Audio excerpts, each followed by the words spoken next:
तो अमेरिका के साथ बातचीत में गतिरोध के बीच ईरान ने वॉशिंगटन को नया प्रस्ताव भेज दिया है। नमस्कार, मैं हूं नीलू। क्योंकि अभी सिर्फ प्रस्ताव ईरान की तरफ से और फिर अमेरिका की तरफ से इसको लेकर क्या कहा गया, बातचीत आज उस पर भी करेंगे। और साथ ही साथ एक और बड़ी खबर आपको बताते हैं कि ट्रंप ने एक बड़ी धमकी ईरान को एक बार फिर से दी है। वो धमकी क्या है?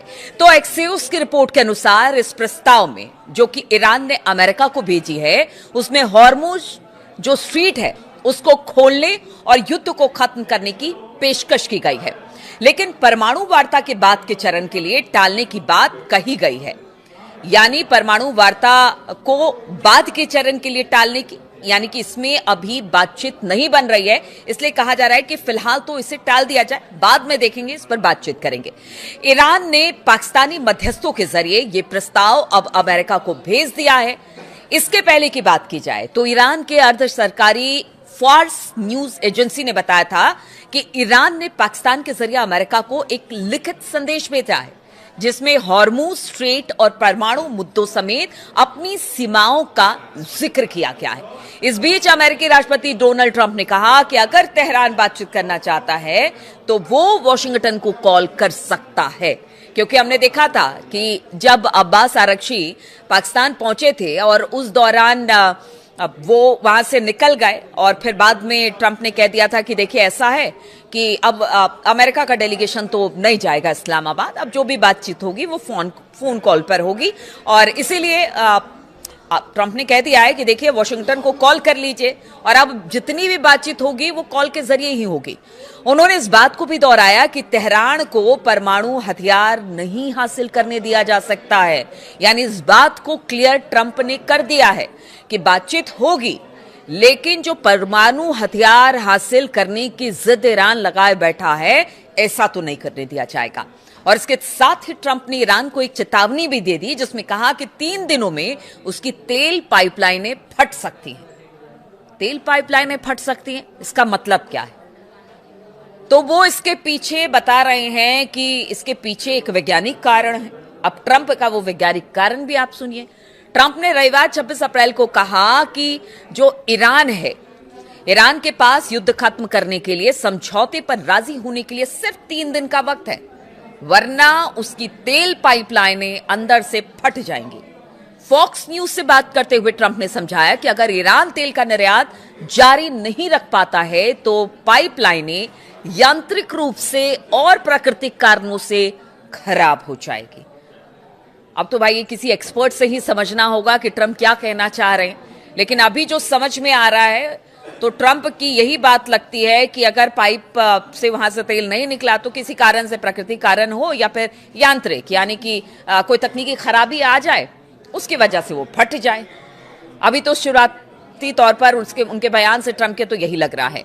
ट्रंप ने यह भी कहा कि एक बार फटने के बाद ईरान पाइपलाइन को उसकी असली क्षमता तक दोबारा नहीं बना पाएगा, यानी भारी नुकसान ईरान को होगा अगर उनकी तेल की पाइपलाइनें फटती हैं तो। और ये पिछली उत्पादन क्षमता के मुकाबले सिर्फ 50% पर ही काम कर पाएगी, क्योंकि इसी तेल से ईरान की इकोनॉमी चलती है। और कहना है ट्रंप का कि अगर यही फट गई तो आप क्या करेंगे?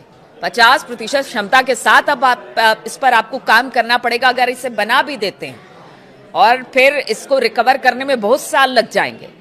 इंटरव्यू में ट्रंप ने कहा कि अगर ईरान बातचीत करना चाहता है तो अमेरिका से संपर्क कर सकता है। ट्रंप ने कहा कि अगर वो बात करना चाहते हैं या फिर किसी तरह से संपर्क करना चाहते हैं तो आप हमें फोन लाइन पर कॉल कर सकते हैं, हमारा फोन हमेशा से मौजूद है, हमारे पास अच्छी और सुरक्षित लाइनें हैं। और इसके पहले ट्रंप ने वॉशिंगटन के वार्ताकारों स्टीव विटकॉफ और जेरेड कुशनर की इस्लामाबाद यात्रा का जो था वो आखिरी समय में उसे रद्द कर दिया था। ये हमने भी देखा था, जिससे संकेत मिला कि अमेरिका ईरान के पिछले प्रस्ताव से संतुष्ट नहीं है, क्योंकि अब्बास आरगची पहुंचे थे, उन्होंने अपना प्रस्ताव पाकिस्तान को दिया था और फिर वहां से निकल गए थे फिर वो ओमान पहुंचे, वापस से इस्लामाबाद पहुंचे। तो बताया जा रहा है कि जिस तरह से अमेरिकी डेलीगेशन नहीं आया उसके पीछे एक कारण ट्रंप दे रहे हैं कि हमें उनका प्रस्ताव मंजूर नहीं है।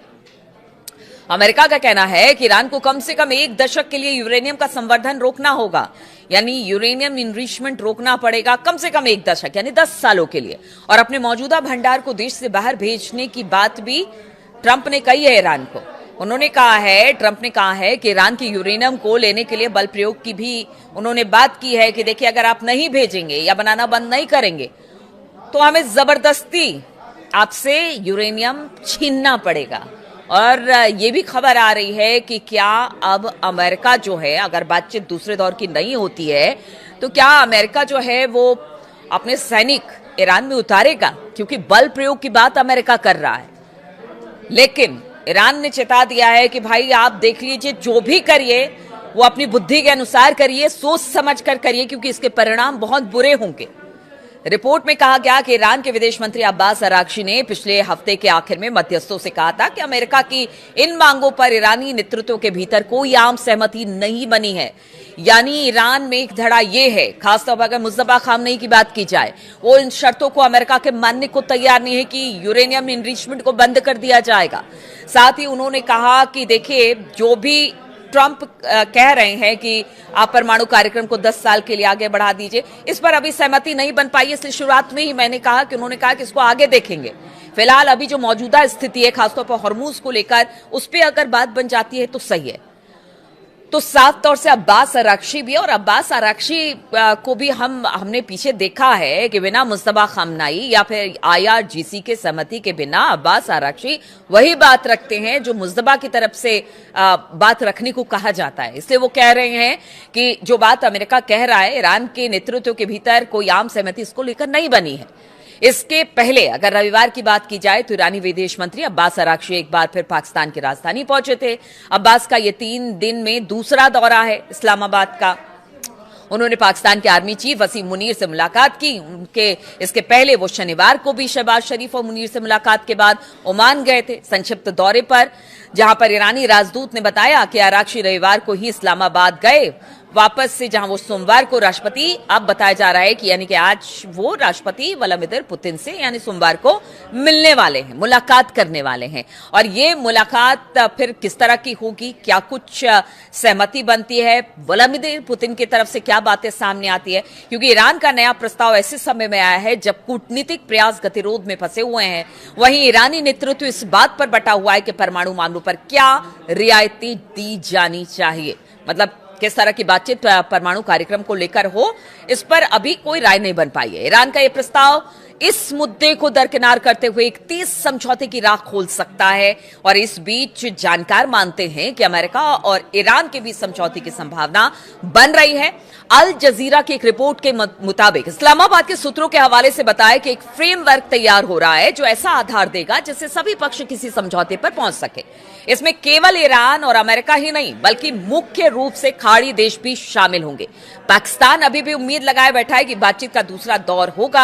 हालांकि अभी ये साफ नहीं है, लेकिन कूटनीतिक प्रयास लगातार जारी हैं और कहा यह जा रहा है कि जो बैठक होने वाली है वो सिर्फ अमेरिका और ईरान के बीच नहीं होगी, बल्कि खाड़ी देश की बातचीत भी उसमें होगी, उनके प्रतिनिधि भी उसमें शामिल होंगे। अगर पुतिन से मिलने जा रहे हैं अब्बास अराक्ची तो वहां से क्या बात होगा, बताया जा रहा है इसके बाद पुतिन शी जिनपिंग से भी बातचीत करने वाले हैं। कुछ दिन में जो अमेरिकी राष्ट्रपति है ट्रंप, वो जाने वाले हैं चीन। तो ये सारी चीजें, सारी प्रक्रिया इस वक्त हो रही है बातचीत को आगे जारी रखने के लिए कि किसी तरह से भी जो युद्ध है ईरान अमेरिका का वो रुक जाए। लेकिन गतिरोध अब भी बरकरार है और इस गतिरोध के बीच में प्रयास अब भी जारी है, लेकिन दूसरी तरफ ट्रंप की धमकी भी जारी है। अब देखना होगा ये जो दूसरे दौर की बातचीत का प्रयास किया जा रहा है वो क्या सफल होता है, क्या युद्ध यहां से रुकता है। किसी एक बिंदु पर जो जितने भी बातचीत अपने अपने तरीके से, चाहे अमेरिका है ईरान है, उन्होंने अपने जो प्रयास किए हैं पॉइंट्स रखने की, क्या उस पर कोई आम सहमति बनती है। सबकी निगाहें इसी ओर है। बहुत बहुत शुक्रिया मेरे साथ इस वीडियो में शामिल होने के लिए।